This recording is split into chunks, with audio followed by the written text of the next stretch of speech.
We're kicking off our fan engagement segment today by speaking to Facebook's lead for sports team partnerships, Ronan Joyce. We're covering a number of aspects today, including how broadcasters, leagues, and clubs are using new media tools and techniques to engage and attract new and younger fans, the ways in which social media can drive additional revenue, and how the changing nature of football fan engagement impacts on the wider sports television industry. Ronan, thank you very much for joining us today. Appreciate your time. Ronan, before we get into the heart of this, perhaps if you can just give us an overview of how you see the social sporting landscape and where Facebook's various platforms fit into that. Yeah, thank you, Natalie. Thanks so much for having me here today. I think, like first and foremost, what our platforms offer is the opportunity to connect with fans at scale.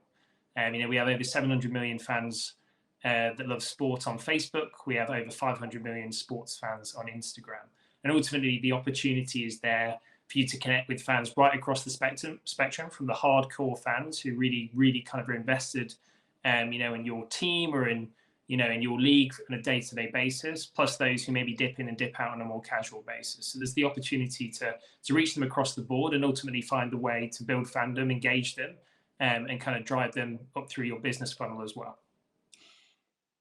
Fans and the importance of fans and football fans have been very big in the news, haven't they, this week? Not least because we're starting to see fans come back into the stadiums around the world, but also, of course, with the potential impact of the European Super League. And whilst this probably isn't the forum to talk about those two topics right now, it's clear the continued importance of fans and the fan culture, isn't it, in the beautiful game. As far as you see it, Ronan, what are the current challenges in the industry? Not just the challenges, but the opportunities as well when it comes to fan engagement, and how has it been impacted by the pandemic? Yeah, look, I suppose that the best way to kind of describe it is that while there's been challenges, there's an awful lot of opportunity. Ultimately, fans really want to, in a time of challenge, see more of the great content they love, connect close to the superstars that they're fans of. And when we talk about engaging fans, we're looking across an industry that, while it's been challenged, we think that there is a really good chance for people to engage both through social platforms, but also through owned and operated platforms. So, we've taken a look at the most recent Deloitte Money League survey. You can see that the appetite from fans really remains undiminished. Like, ultimately, they're very keen to connect through social platforms. I think, as highlighted, you can see that Instagram is the one highlighted by football fans as most popular at this moment right now for connecting and finding that relationship with a club or with a league. But importantly, it's not just third-party platforms. Like, so much of the work that I do with football clubs, leagues, broadcasters on a day-to-day basis is ultimately how they can drive people to their owned and operated channels as well. So, what this ultimately highlights is there's real appetite for fans to engage via a club subscription, via a TV channel, also via their club websites and apps. So we really feel there's a symbiotic relationship. There's an opportunity for people to come in from social, go deeper with the O&O channels. And there's a real chance, I suppose, to kind of grow the overall pie and appetite as a result. Just tell us then how Facebook and its platforms are supporting the digital shift now then. Yeah, like at the end of the day, we're trying to make sure that there are incremental revenue opportunities that come from our platforms. The sources of income, whether it's broadcast revenue, whether it's when it can happen, bums on seats, or opportunities through merchandise and retail, they're all really there, and there's the chance to kind of drive them through third-party platforms like ours. As illustrated on screen, the opportunities really are in digital, they're in media, they're in sponsorship. And we feel that, just to take the kind of branded content example, if you're a club or if you're even if you're an athlete, kind of your own media company, what an opportunity to reach fans at scale by working with your commercial partners, creating great content, and then ensuring that distributes to a large audience. It's quite clear, isn't it, that the next generation of supporters, whether that be younger fans or a new demographic, they're going to be key to the future of football, not just online and on TV, but for the sport as a whole. Which makes me wonder if there's already somebody that's actively engaging with them and doing it successfully, and what it is they're doing. Are you able to give us an example of someone that's being proactive and doing it successfully? Yeah, look, we work across like the gamut of, as I mentioned before, clubs, leagues, and broadcasters, and we kind of highlighted our four businesses: audience development, sponsorship, commerce and conversion, and ad funded monetization. And really, the first one of them, audience development, is key for the kind of other three to happen effectively. So we create kind of a variety of social tools or unique and different ways to engage fans that differentiate the platforms. And a great one that Tottenham have leaned into recently, Tottenham Hotspur Football Club in the UK, is Instagram live rooms. And that's, I think when the pandemic started, we saw a real spate of people using Instagram live with, to go live and to bring someone else into the broadcast, have a dialogue, have a conversation, and talk about not just the challenges that are happening, but also the great experiences to kind of divert attention away from the challenges day to day. The product we launched, Instagram Live Rooms, about 1 month, 6 weeks ago, that took that further. And an example from Spurs is them ahead of the North London derby match against Arsenal, bringing in Toby Alderweireld, bringing in artist AJ Tracy, bringing in former player Robbie Keane, and having a conversation with the presenter was a really unique way for fans to kind of get surprised, get excited.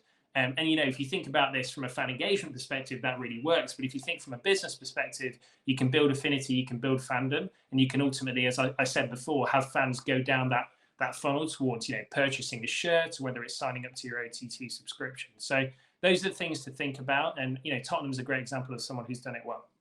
So Tottenham, you mentioned there with Instagram. What are the social tools then are being perhaps adopted by clubs and leagues, and how are they being used? Yeah, look, there's a whole host across the board, and I think the first thing to say is sometimes the skills of content teams and edit suites don't need the additional tools layered on by the social platforms. There's some fantastic content being created by those who know their industry inside out on a day-to-day basis. But what we're trying to do as a platform is offer some kind of incremental opportunities to kind of give it another layer or a freshness that fans might engage with. So Manchester United is a great example of someone who's doing that well. The example that we have here is them utilizing our live polling tool. So they're actually taking a stream from Man United TV. They're broadcasting that live on Facebook at the same time as it's on TV. But on the Facebook offering, you get a little pop-up that engages you, that asks you like certain quiz questions or asks you something related to the player that's scoring a particular goal at that time, which really enhances the content. And our studies have shown keeps fans watching for longer, keeps them engaging more and more. Another great example on the Instagram side is with our AR filters. So the example we have is FC Bayern Munich.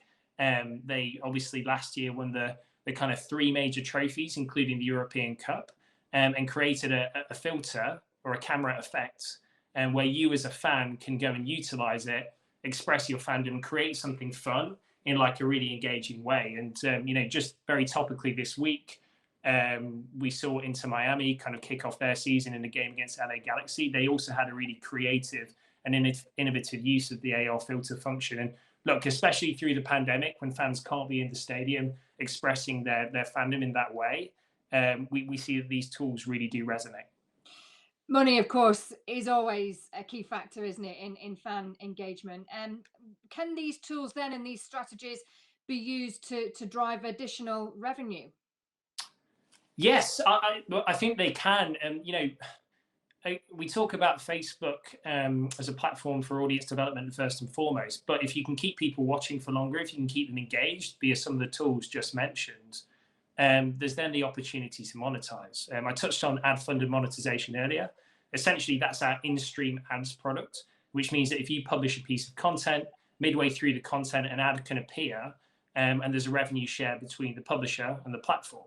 And that's a great opportunity to bring in incremental revenue that doesn't impact upon your sponsorship deals, that taps into incremental categories that you're not necessarily gaining with on a day-to-day basis. So we've seen great examples of people doing that well. One I'll call out is the Football Association via the Emirates FA Cup. They have a Facebook page where they make good use of this. They're publishing content on a regular basis, even away from kind of the day-to-day narrative. You might tap into, for example, the fact that it's someone's birthday and post the top 5 goals, or you might tap into the fact that there's a major, fixture coming up, and there's a couple of players that play for England, and you want to make use of their content as well. So there's ways to do this effectively, that I think both strikes the balance between talking and engaging fans and finding incremental revenue opportunities too. To bring it home then, I suppose, to summarize this then, Ronan, what are the benefits then of social fan engagement for football, and what's going to be the key to its success now in the future? Yeah, I suppose the key really kind of is something that hasn't really changed in recent years, even if the tools have, and that's having an authentic voice. You want to make sure that the content you're publishing is right for your fans, and you also want to take opportunities to tap into new and incremental audiences. A great example of someone who's done that well, BT Sport.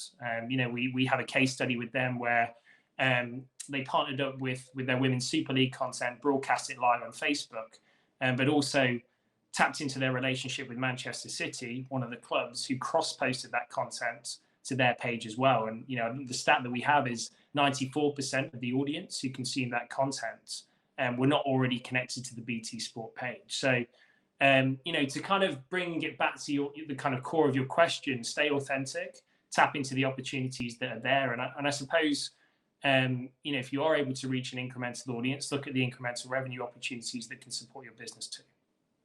Ronan, we really appreciate your thoughts and your insight, and we certainly look forward to with interest with how everything's going to develop in the future. Thank you.